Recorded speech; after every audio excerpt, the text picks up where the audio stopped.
Ekrem İmamoğlu'nun yeni skandalı patladı. Onun da kaseti varmış. Kaset yayınlanırsa %10 bile oy alamaz. CHP'de parti içi muhalif kimliğiyle ön plana çıkan CHP eski Muş Gençlik Kolları Başkanı ve CHP Spor Kurulu Doğu Anadolu sorumlusu Erkan Çakır, elinde CHP'li İBB Başkanı Ekrem İmamoğlu'nun kaseti olduğunu, yayınlarsa İmamoğlu'nun %10 bile alamayacağını söyledi. CHP'li İstanbul Büyükşehir Belediye Başkanı Ekrem İmamoğlu'nun her geçen gün yeni skandalı patlak veriyor. 2019 sürecinde CHP, İYİ Parti, HDP, KK desteğiyle zar zor seçilen İmamoğlu, günlerdir gündemi işgal eden para sayma skandalı sonrası iyice itibar kaybetti. Tüm anketlerde Cumhur İttifakı adayı Murat Kurum'un gerisinde görünen İmamoğlu hakkında yeni bir iddia ortaya atıldı. CHP'de parti içi muhalif kimliğiyle ön plana çıkan CHP eski Muş Gençlik Kolları Başkanı Erkan Çakır, para sayma görüntüleri gündemden düşsün diye suni gündem oluşturulacağını vurgulayan Çakır, İmamoğlu hakkında söyledikleriyle Twitter'ı salladı. Erkan Çakır şunları söyledi: "Burada iddialı konuşuyorum. Bir video var. Ben onu atarsam, Ekrem İmamoğlu bugün %45'lerden bahsediyor. Bak ben o videoyu Twitter'a atarsam Ekrem İmamoğlu %10 oy alırsa ben de namussuzum. Beni konuşturmasınlar." Evet, tüm bunlar olurken Kemal Kılıçdaroğlu da sessizliğini bozdu. Akşam gazetesi Ankara temsilcisi Emin Pazarcı, A Haber canlı yayınında Kemal Kılıçdaroğlu ile telefon görüşmesi yaptığını açıklayarak çok önemli bilgiler verdi. Emin Pazarcı şunları söyledi: "Ben Sayın Kılıçdaroğlu ile kısa bir süre telefon görüşmesi yaptım. Tabii bunları konuşmadım. Konuşsam neler diyeceğini biliyorum. Kılıçdaroğlu CHP'nin verdiği görüntüden son derece rahatsız. Ben bir takım yorumlar yaptım. Kendisi de tasdik etti. Karşı çıkmadı. Hatta ben sizi çok eleştirdim dedim. Olur öyle şeyler Emin Bey dedi. Ama ben dedim böyle bir şey görmedim dedim. Sesini çıkarmadı. Gürsel Tekin ile de telefon görüşmesi yaptım. Şunu söylüyor: Kemal Bey'i eleştirebilirsiniz ama parasal konulardan Kemal Bey'in haberi yoktur. Ben o konuda kefilim diyor.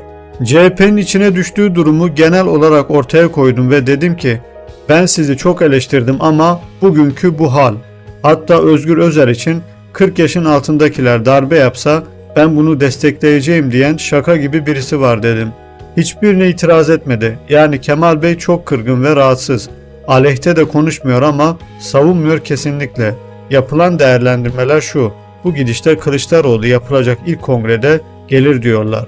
CHP'nin içindeki kavga dışarıya iktidar ile CHP arasındaki kavga gibi yansıtılmaya çalışılsa da artık mızrak çuvala sığmıyor. 25 Ocak 2022 Balıkçı'daki fotoğrafı kim servis etti? İstanbul'un belediye başkanı kar kış altında millet yollarda kaldığında İngiliz Büyükelçi ile bir balıkçıda akşam yemeğinde buluştuğu ortaya çıktı. O gün medyaya servis edilen ilk görüntü balıkçının içinden belediye başkanı ve şürekası ile Büyükelçinin soba başındaki fotoğrafıydı. Ama belediye başkanı o fotoğrafa hiç takılmadı. O fotoğrafı çekenin peşine hiç düşmedi. Balıkçıya giden güzergahta kameralara takılan iki siyah minibüsün görüntüleri üzerinden bizi kim takip ediyor, sorumlulardan hesap soracağım diyerek harekete geçti. Balıkçının içinde yüzünün de görüldüğü o fotoğrafı hiç gündeme getirmedi ama siyah minibüsler meselesini gündem yaptı. 30 Ocak 2022 Kılıçdaroğlu'nun Boğaz manzaralı otel odası görüntülerini kim servis etti?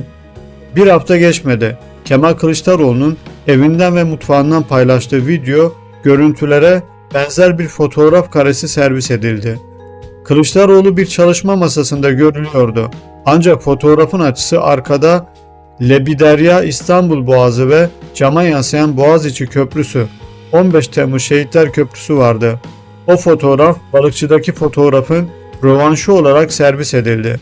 Belediye başkanının fotoğrafını çekenden Kılıçdaroğlu'nun fotoğrafını çeken de CHP'liydi.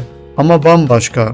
14 Aralık 2022 Saraçhane'de Akşener ve İBB Başkanı'nın sarılma görüntülerini kim servis etti? Saraçhane'de bir seremoni yaşandı. Belediye Başkanı ile Meral Hanım asıl şimdi başlıyoruz diyerek birbirlerine sarıldı. Aynı saatlerde Kılıçdaroğlu kölleştirilmiş bir şekilde Almanya'da seçim çalışması yapıyordu. Kimine göre Kılıçdaroğlu mahkeme sonucunu öğrendi ama geri dönmedi. Kimine göre hiç haberi olmadı. Bu kimilerinin tamamı yine CHP çevreleriydi. CHP içinde aldıkları pozisyona göre tavır ve söylem geliştirerek medyaya servis etti.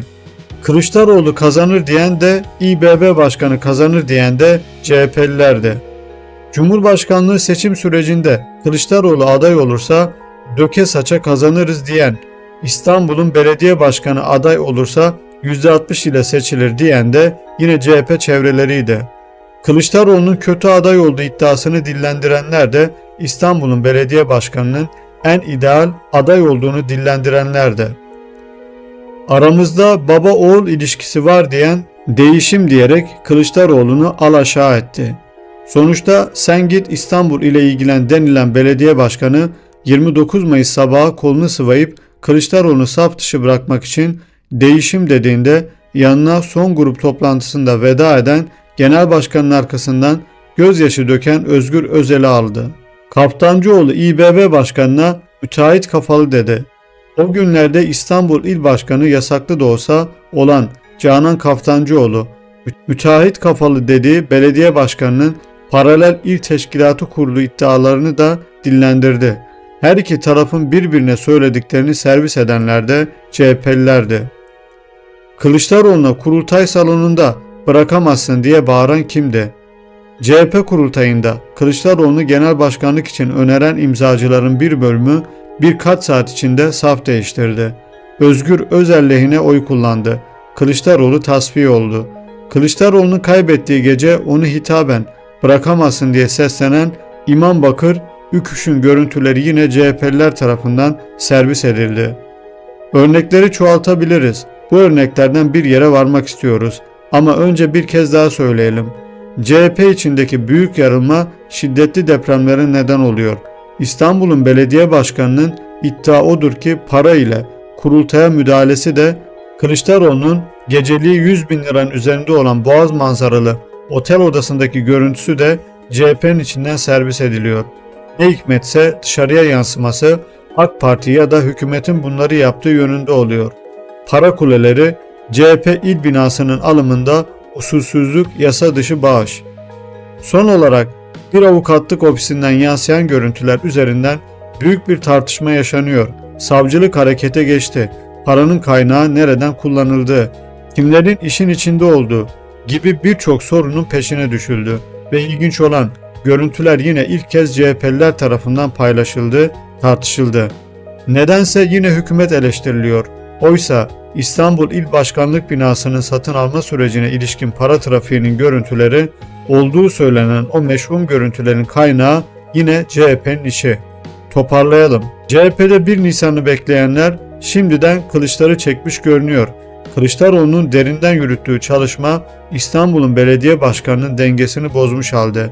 Olup bitenin faturasını eski yönetime kesme eğiliminde salvolar veren Saraçhane medyası ise sahibinin sesi olmuş.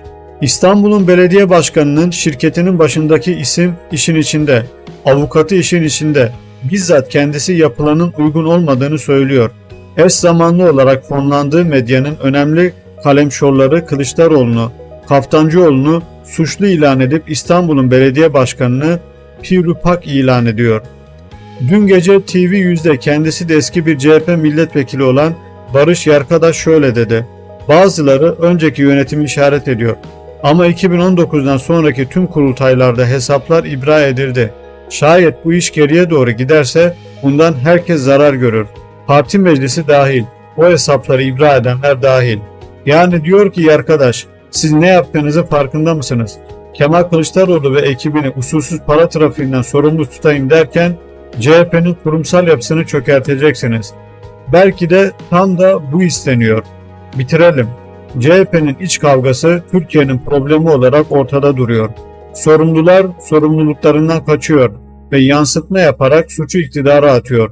CHP içindeki bu son restleşme 1 Nisan'dan sonra parçalanmaya kadar gider.